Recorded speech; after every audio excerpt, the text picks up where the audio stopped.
Oke, baik, para saudara, kita bertemu kembali dalam resensi buku. Yang ingin saya bagikan kepada kita saat ini adalah buku dari Viktor Frankl. Buku ini berjudul Optimisme di Tengah Tragedi. Bagaimana orang bersikap optimis di tengah-tengah tragedi? Ini status questionnya. Yang pertama, bagaimana supaya orang bisa bersikap optimis di tengah tragedi? Pertama, itu merupakan sebuah perjuangan. Harus dipahami, ini merupakan suatu perjuangan untuk menemukan makna hidup. Makna hidup ini sesuatu yang urgent dalam Viktor Frankl ketika kita hidup dalam situasi yang tidak ideal. Makna hidup ini bukan sesuatu yang abstrak, karena pada saat kita berusaha menemukan makna hidup, sebetulnya pada saat itu hidup itu sedang bertanya kepada manusia. Jadi hidup itu bertanya kepadaku, kepada Anda, tentang apa artinya bagi hidupmu. Nah, sangat terkenal doktrin logoterapi dari seorang Viktor Frankl. Yang pertama itu doktrinnya itu ialah bahwa hiduplah seakan-akan Anda sedang menjalani hidup untuk kedua kalinya, dan hiduplah seakan-akan Anda sedang bersiap-siap untuk melakukan tindakan yang salah untuk kedua kalinya. Nah, bagi Viktor Frankl, doktrin ini mengajak manusia untuk bertanggung jawab atas hidupnya, bahwa menjadi bermakna berarti memilih tanggung jawab. Untuk apa saya ada, kepada apa atau kepada siapa saya hadir di dunia ini. Prinsip logoterapi itu seperti seorang dokter mata. Seorang dokter mata bukan seperti seorang pelukis. Kalau seorang pelukis itu kan seperti memberikan sebuah gambaran, akan suatu gambaran tentang sesuatu hal ya. Entah itu gambar tentang dunia atau gambar tentang perspektif tertentu dan sebagainya. Jadi prinsip logoterapi tidak bekerja seperti cara kerja pelukis, tapi dia bekerja seperti cara seorang dokter mata. Dokter mata itu tugasnya bukan memberikan gambaran keseluruhan, gambaran tentang dunia, tapi ia fokus atau berkonsentrasi pada membuka mata, menyembuhkan mata kita supaya mata kita bisa melihat dengan lebih jelas gambaran dunia itu. Nah, makna hidup ditemukan dalam dunia yang transendensi. Jadi bukan hanya sebuah dunia yang imanensi, tapi juga dunia yang transendensi. Kepada apa dan kepada siapa saya hidup. Bagi Viktor Frankl dan juga pada prinsip logoterapi, bahwa 3 cara menemukan makna hidup. Yang pertama, melalui pekerjaan atau perbuatan.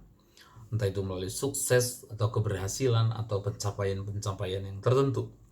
Yang kedua, melalui mengalami sesuatu atau melalui seseorang, entah melalui alam atau melalui sesama, dengan mencintai karakter, kelebihan, kekurangan pasangan kita, potensi kita, dan sebagainya.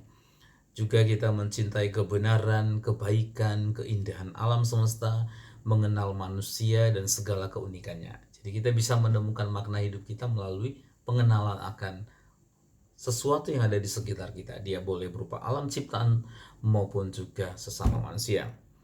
Dan yang ketiga, menemukan makna dalam hidup ini melalui menemukan makna dalam penderitaan yang tak bisa dihindari.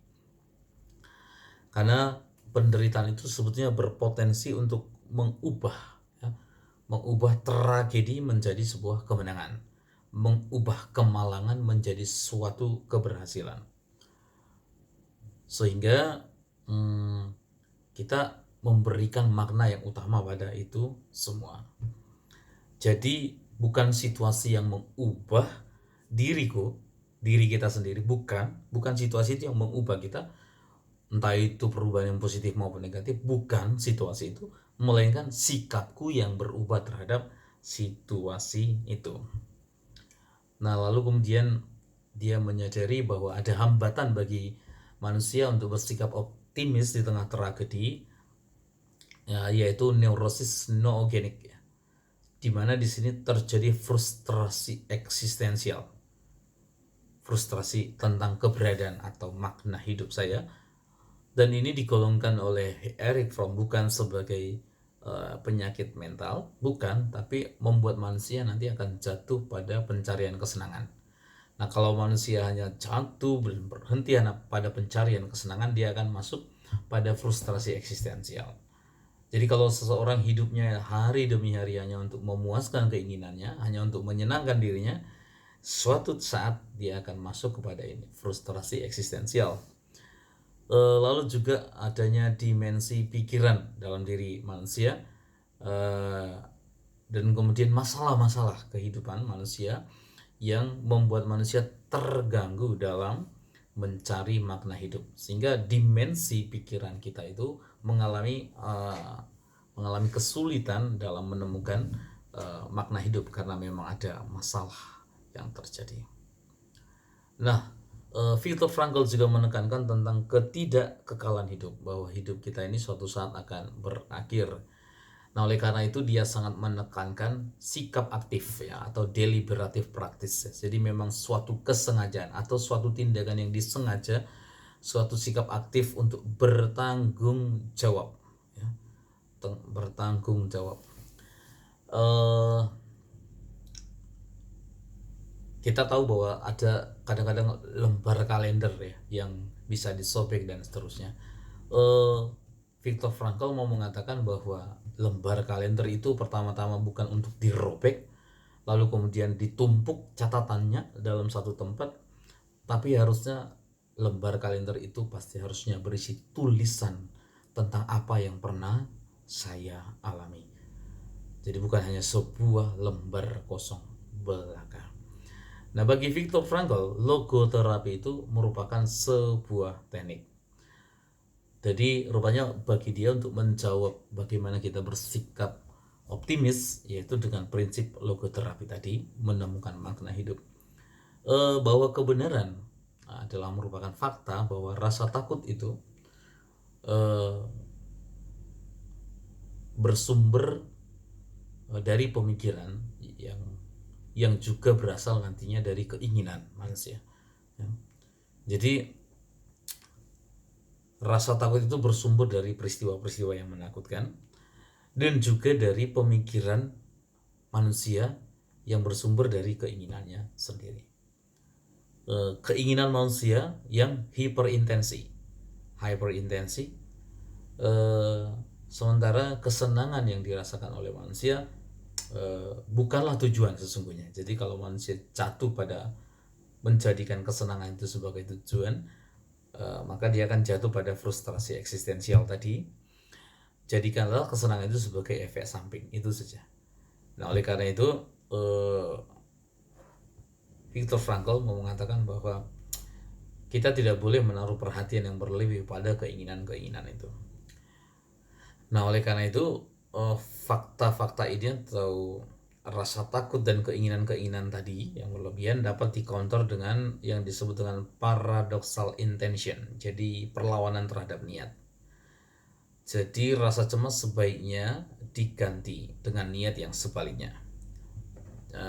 Contoh menarik sekali bahwa ketika misalnya saya mengalami kejang saat menulis, dan pada saat saya menulis misalnya saya berkata kepada diri saya, baik, sekarang saya akan tunjukkan kepada orang-orang betapa buruk tulisan saya. Ternyata kenyataannya memang dia tidak bisa menulis tulisan atau huruf buruk. Malah kebalikan yang terjadi. Seperti misalnya orang takut gak bisa tidur, lalu dia berusaha untuk mencoba untuk tidur, tapi ternyata dia tidak mampu atau tidak dapat. Sebaliknya di counter dengan perlawanan yang terhadap niat tersebut, dengan misalnya bahwa cobalah untuk katakan bahwa dalam diri saya bahwa saya tidak bisa tidur, saya tidak bisa tidur, saya tidak bisa tidur. Kenyataannya Anda malah bisa tidur. Nah, lalu kemudian dia fokus pada penyakit neurosis kolektif itu apa ya. Nah, supaya kita optimis, kita juga harus mengenal bahwa gejala-gejala apa sih yang terjadi dalam diri kita. bahwa penyakit neurosis kolektif itu hampir melanda pada siapa saja, yaitu yang dimaksudkan ialah ketika mengalami atau manusia mengalami yang namanya kekosongan hidup atau tiadanya makna hidup. Nah, perlu diingat bahwa bahaya nothing butness, ya, bahwa manusia itu merupakan produk psikologis, sosiologis, biologis, budaya, dan seterusnya. Sementara bahaya pandeterminisme ialah bahwa manusia itu tidak punya kapasitas untuk menyikapi kondisinya. Jadi bahaya ini, ada dua bahaya ya. Jadi nothing butness dan yang kedua pandeterminisme. Nothing butness tadi berfokus pada bahwa manusia itu merupakan produk psikologis, sosiologis, biologis, budaya, dan seterusnya. Sehingga ada paham tertentu dalam diri kita yang memformulasikan seorang manusia menjadi hasil dari mengartikan dia sebagai hasil dari produk ini, dan produk itu. Dan yang kedua adalah pandeterminisme, bahwa keyakinan bahwa manusia tidak punya kapasitas untuk menyikapi kondisinya. Lawan itu dengan cara bahwa manusia bisa mengatasi atau menentukan sikapnya dan bisa mengatasi kondisi-kondisinya. Ingat bahwa kebebasan itu merupakan suatu tanggung jawab. Itu. Dan yang terakhir tentang bagaimana akhirnya manusia untuk bersikap optimisme di tengah-tengah tragedi. Artinya manusia hendaknya optimis mengalami 3 tragedi hidup ya. 3 tragedi hidup yang paling penting. Yang pertama itu ialah penderitaan, lalu dilawan dengan keberhasilan atau kesuksesan. Lalu juga yang kedua rasa bersalah, dilawan juga dengan memandang itu semua sebagai kesempatan untuk menjadi lebih baik. Kematian dipandang secara positif sekarang, di mana menjadi sebuah kesempatan bagi manusia selama hidupnya untuk bertindak penuh tanggung jawab dan memanfaatkan momen-momen yang penting. Optimisme itu tidak boleh dipaksakan, dan optimisme itu merupakan sebuah alasan ya, yang paling penting bagi kita untuk hidup. Nah, oleh karena itu Anda harus, atau kita semua harus memiliki alasan atau menemukan alasan untuk bersikap optimis. Penghalang optimis itu ialah hyperintention ya, intensi yang berlebihan. Dan yang kedua ialah sikap menyerah yang berlebihan. Jadi yang satu itu penuh dengan keinginan, yang kedua itu juga sebaliknya justru perasaan inferior ya. Jadi sikap menyerah yang berlebihan. Sebab ketidakbermaknaan hidup, yang pertama tidak punya pekerjaan, pasti ya, tidak berguna, juga membuat manusia tidak memiliki makna hidup. Lalu berikutnya ialah depresi atau sindrom depresi, agresi, dan kecanduan ya. Depresi itu harus dilawan karena dalam kenyataannya banyak orang yang mencoba bunuh diri dan gagal, dan rupanya saat itu, sesudah itu terjadi, mereka yang mencoba bunuh diri ini justru merasa bahagia karena gagal bunuh diri, dan di sini justru mereka bisa menemukan makna. Agresi ini perlu dilawan dengan kegiatan bersama, dengan fokus pada tujuan yang mau dicapai secara bersama-sama. Dan yang ketiga tentu kecanduan harus dilawan. Nah, logoterapi makna, bahwa makna itu selalu terkandung secara tersembunyi dalam tiap situasi hidup manusia ya. Seperti sebuah film, bahwa memang ada makna keseluruhan di akhir film, tapi menurut Viktor Frankl bahwa tiap adegan dalam film itu toh tetap ada maknanya. Nah, jadi makna itu harus ditemukan sebagai sebuah kesempatan atau kemungkinan yang bisa dilakukan bahkan dalam situasi-situasi apapun. Bagaimana kemudian kita berusaha untuk menemukan makna hidup? Yang pertama, kita perlu mempelajari manusia, buku filsafat, psikologi, sosiologi, teologi sangat penting. Lalu kemudian yang kedua, manusia harus menemukan jawaban atas pertanyaan makna hidup. Lalu juga membandingkan diriku ya, manusia, salah satu manusia yang membandingkan diriku dengan manusia lain yang mungkin belum bisa menemukan makna hidupnya, atau mungkin juga sudah bisa menemukan hidupnya. Dan juga kemudian kita harus tahu bagaimana kita menjalani penderitaan, bukan bagaimana menghindari penderitaan, tapi bagaimana menderita. Ingatlah bahaya pengaburan perbedaan ya, bahwa martabat manusia itu bernilai. Jadi kita itu bernilai karena martabat manusia. Bahayanya ialah bahwa sekarang ini manusia itu bernilai karena kegunaannya. Jadi ini perlu untuk dibedakan. Nah, di tengah tragedi hidup ini, bahwa di tengah-tengah tragedi hidup ini lalu tampaklah perbedaan-perbedaan individu yang justru sebenarnya tidak mengabur, malah justru makin jelas ya. Karena di tengah-tengah penderitaan seperti ini, situasi ini, manusia ini boleh menjadi dua bagian ya, menjadi dia atau menjadi dua jenis. Bisa saja dia menjadi manusia setan ya, yang bisa menghancurkan, yang bisa rakus, yang bisa melakukan kekerasan, mengorbankan orang lain.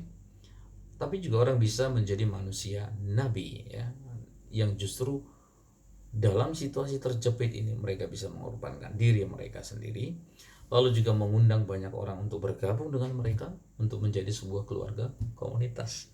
Pada saat kelaparan mereka bukannya menjarah, tapi pada saat kelaparan mereka berkumpul bersama mencari solusi dan menemukannya. Itulah manusia nabi. Sementara manusia setan justru dalam kesempatan itu justru dia membuat dirinya menjadi seperti setan.